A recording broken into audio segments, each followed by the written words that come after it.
Hello students, एक बार पुनः आपका मेरे YouTube चैनल में स्वागत है। बच्चों, आज मैं आपको पढ़ाने वाला हूँ तार की लंबाई को खींचने पर प्रतिरोध में क्या प्रभाव पड़ता है ना। तो हमारा जो टॉपिक है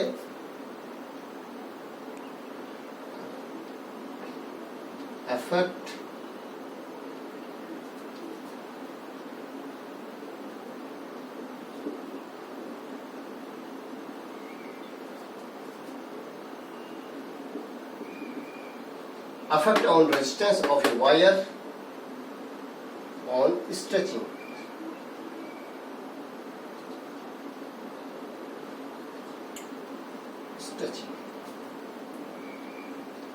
Effect on resistance of a wire on stretching. जब तार को खींचा जाता है, जब किसी दिए हुए तार को हमने खींचा तो खींचने पर उसकी लंबाई बढ़ेगी और क्षेत्रफल क्या होगा, कम होगा।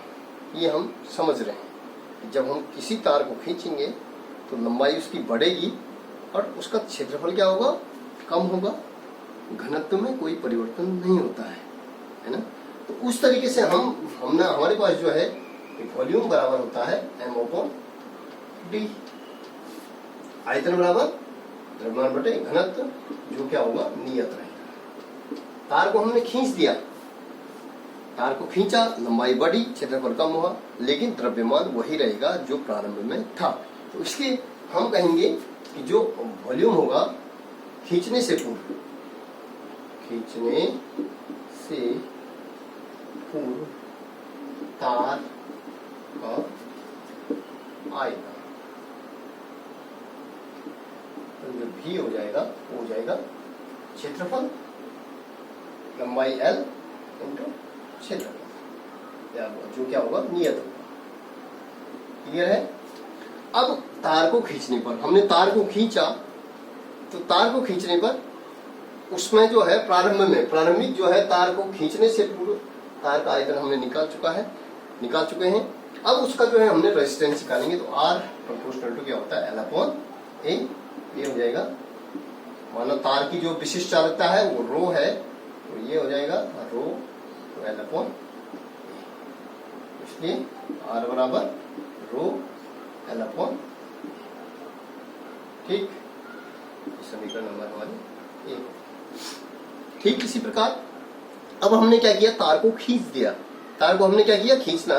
तो खींचने के पश्चात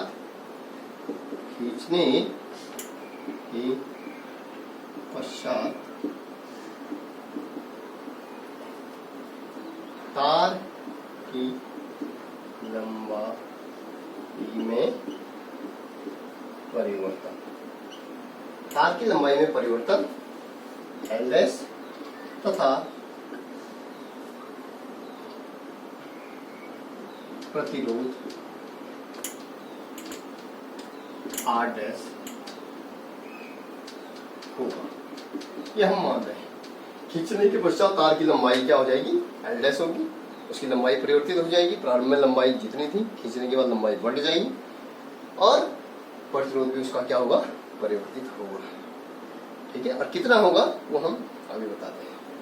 ठीक हो गया। तो इस तरीके से इसका जो आयतन होगा, चूंकि मैं पहले ही बता चुका हूं कि आयतन में कोई प्रभाव नहीं पड़ने वाला है, तो आयतन आपका हो जाएगा V इक्वल टू, अब आयतन भी परिवर्तित, आयतन को हम क्या कर रहे हैं, V इक्वल टू हो जाएगा आपका L' इंटू A'।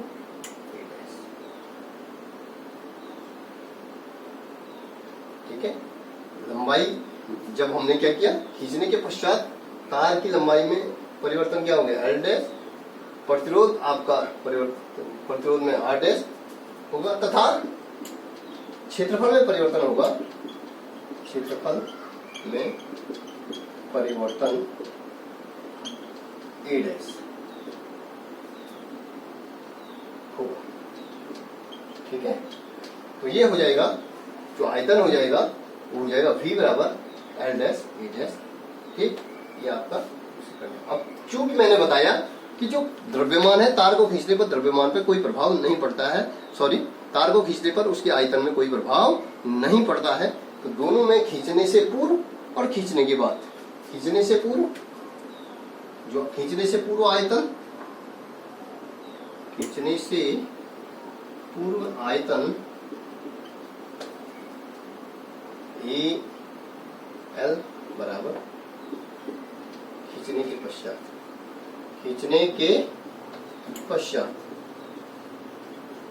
पश्चात तार का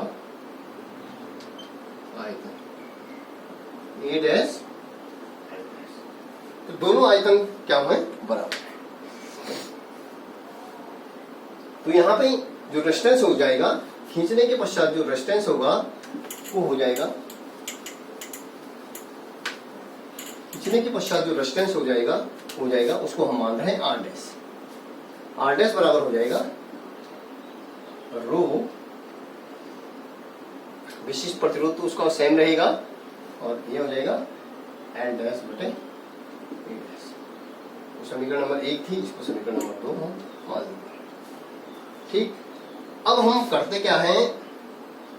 अब हम करेंगे कि हमने कहा कि खींचने से पूर्व और खींचने के बाद आयतन क्या होता है? समान होता है। तो हम इसको लिखेंगे ए एल बराबर ए डैश एल डैश। तो ये हमारी जो है समीकरण नंबर 3 हम इसको ले लेते हैं।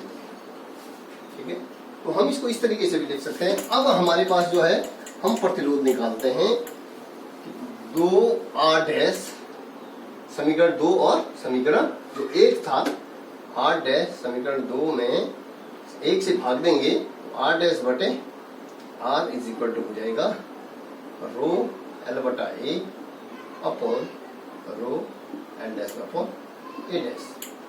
समीकरण 2 में 1 से भाग दिया मैंने, तो आर डैश बटे आर इज इक्वल टू हो जाएगा ये रो से रो कैंसिल, इसको हम लिख सकते हैं एल अपॉन ए इंटू ए डैश बटे एल डैश। हमने लिख लिया। अब चूंकि हम देख रहे हैं हमारे पास जो है ये जो हमारा जो दोनों का जो आयतन है वो बराबर है, तो हम इसको इस तरीके से देख लीजिएगा, इसको लिख सकते हैं ए डैश बटे, इसको लिख सकते हैं एल बटे एल डैश इंटू ए डैश बटा, इसको लिख लिया। तो एल बटे एल डैश इस समीकरण से हम लिख सकते हैं समीकरण 3 से एल बटा L dash is equal to A dash बटे ए हम लिख सकते हैं। अब इतना करने के बाद हम 2 स्थितियों पर विचार करते हैं। 2 स्थितियों पर विचार करते हैं कि यदि जो तार है उस तार को हमने खींचा और वो प्रारंभिक लंबाई का n गुना खींचा। पहली कंडीशन क्या है? यदि हमने जब तार को खींचा प्रारंभ में, तो तार की जो लंबाई में जो परिवर्तन आया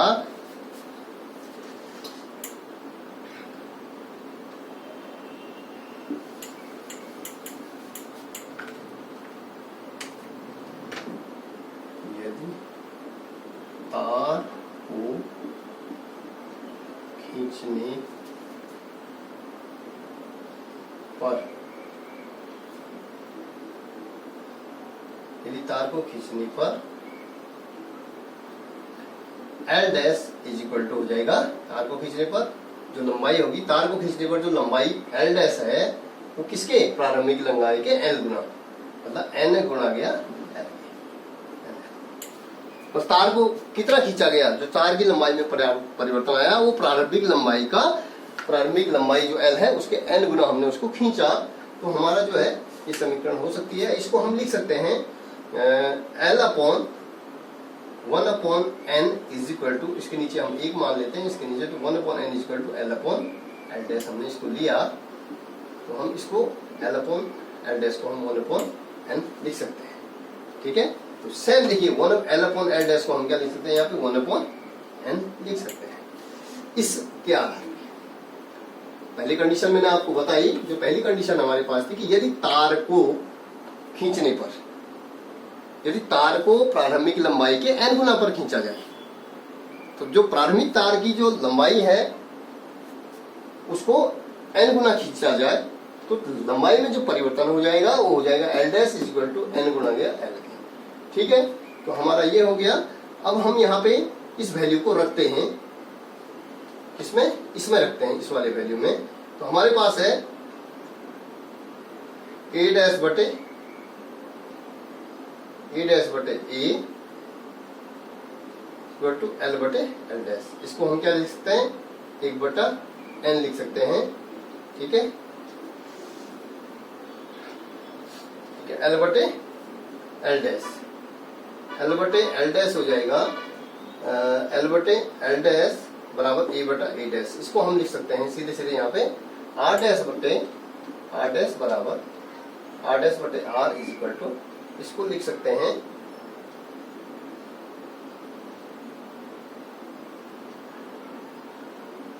n इंटू n, इसको n लिख सकते हैं। एल बटे एल डैश को एल बटे एल डैश और ए बटा ए डैश, हमने इसको क्या लिख दिया, इसको भी n लिख दिया और इसको भी n लिख दिया। तो आर डैश बराबर क्या हो जाएगा, n स्क्वायर इंटू आर। तो जो रेजिस्टेंस में जो परिवर्तन होगा वो रेजिस्टेंस में परिवर्तन हमारा हो जाएगा, रेजिस्टेंस में जो परिवर्तन होगा वो होगा प्रारंभिक रेजिस्टेंस का n स्क्वायर। यदि माना सपोज इसकी लंबाई को हमने क्या किया, 2 गुना कर दिया जाए तो उसके रेजिस्टेंस में परिवर्तन आ जाएगा प्रारंभिक रेजिस्टेंस का n स्क्वायर गुना। तो रेजिस्टेंस क्या हो जाएगा, 4 गुना हो जाएगा। जो रेजिस्टेंस में परिवर्तन हो जाएगा वो कितने गुना हो जाएगा, 4 गुने हो जाएगा। तो ये हमने जो आपको बताया था, ये हमने आपको बता दिया है कि जो रेजिस्टेंस होगा वो हो जाएगा, ये रेजिस्टेंस हो जाएगा हमारा। ठीक, अब हमारे पास जो दूसरा हम निकालेंगे, दूसरी कंडीशन हम मानते हैं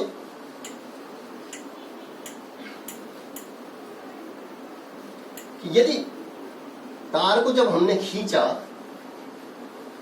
तार को खींचने पर उसके त्रिज्या अथवा व्यास में दूसरी कंडीशन आती है कि यदि तार को खींचने पर तार की त्रिज्या अथवा व्यास में परिवर्तन क्या होगा, जो परिवर्तन त्रिज्या में परिवर्तन होगा वो प्रारंभिक त्रिज्या का 1/n गुना होगा। ये कंडीशन हम मानते हैं। यदि जो त्रिज्या में जो परिवर्तन होगा वो प्रारंभिक त्रिज्या का 1/n गुना हो, इसको हम मानते हैं। तो उस कंडीशन में क्या होगा, हमारा जो हमने निकाला था, हमारा जो था r बटे r डैश बटे r बराबर हमारा था हमारा ये हो गया था r डैश बटे r इज इक्वल टू हो गया था, ये हमारे पास था L बटा, ये जो टॉपिक था हमारे पास, ये टॉपिक था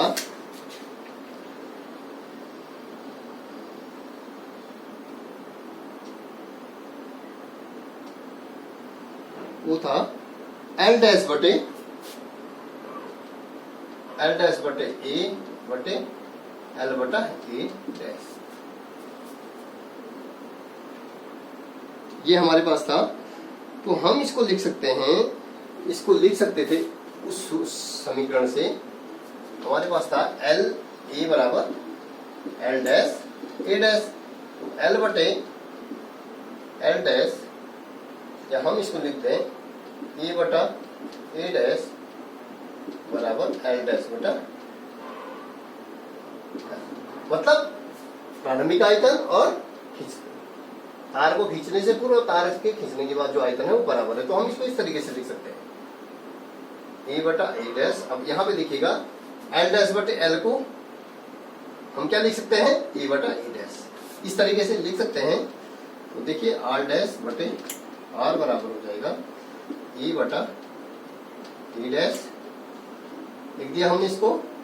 L डैश बटे L को हमने लिख दिया A बटा A डैश इंटू A बटा A डैश, ये हो जाएगा A स्क्वायर बटे A डैश का स्क्वायर, इसको दोनों का स्क्वायर कर देते हैं। ठीक है, अब इसकी जो है क्षेत्रफल, तार का जो क्षेत्र, चूंकि तार कैसा है, बेलनाकार है, तो तार का जो वृत्तीय क्षेत्रफल हो जाएगा वो हो जाएगा पाई आर स्क्वायर बटे पाई आर डैश का स्क्वायर। ठीक है, पाई आर स्क्वायर हो जाएगा हमारा पाई आर, पाई से पाई, और इसका जो ये हो जाएगा, मतलब तार का जो क्षेत्रफल है, खींचने से पूर्व जो क्षेत्रफल है पाई आर स्क्वायर, और खींचने के बाद हो जाएगा पाई आर डैश का स्क्वायर। तो पाई से पाई कैंसिल, तो ये हो जाएगा आर स्क्वायर बटे आर डैश का स्क्वायर हो जाएगा। अब चूंकि हमारे प्रश्नानुसार है आर डैश बराबर आर बटे एन, तो हम इसको लिख लेंगे आर स्क्वायर बटे, ये हो जाएगा आर स्क्वायर बटे एन स्क्वायर, मतलब आर डैश की वैल्यू हमने यहाँ पे रख दी है। तो टोटल जो है हमारे पास ये है, तो ये क्या हो जाएगा, इससे ये कैंसिल हो जाएगा, वर्ग से वर्ग कैंसिल, ये एन स्क्वायर कहाँ चला जाएगा, ऊपर चला जाएगा। तो आर डैश बटे आर इज इक्वल टू हो जाएगा एन स्क्वायर की घात, स्क्वायर मीन्स एन की घात 4, इसलिए आर डैश बराबर एन की घात 4 इंटू आर डैश। इसका मतलब ये हुआ कि यदि जब हमने तार को खींचा, तो तार को खींचने पर, जब हमने तार को खींचा तो तार के जो त्रिज्या में परिवर्तन आया, खींचने के पश्चात जो त्रिज्या में परिवर्तन आया, तो उसके जो प्रारंभ में जो उस कंडीशन में जो उसका रेजिस्टेंस था, अर्थात जो रेजिस्टेंस में परिवर्तन होगा वो होगा, वो रेजिस्टेंस होगा प्रारंभ के जो रेजिस्टेंस का के एन की घात 4 गुना एन की घात 4 गुना के बराबर होगा। तो बच्चों इस तरीके से इस पे न्यूमेरिकल्स आते हैं, और हम इसको न्यूमेरिकल्स जो मैंने ये बताया इसके आधार पर हम न्यूमेरिकल्स को सॉल्व करेंगे। धन्यवाद।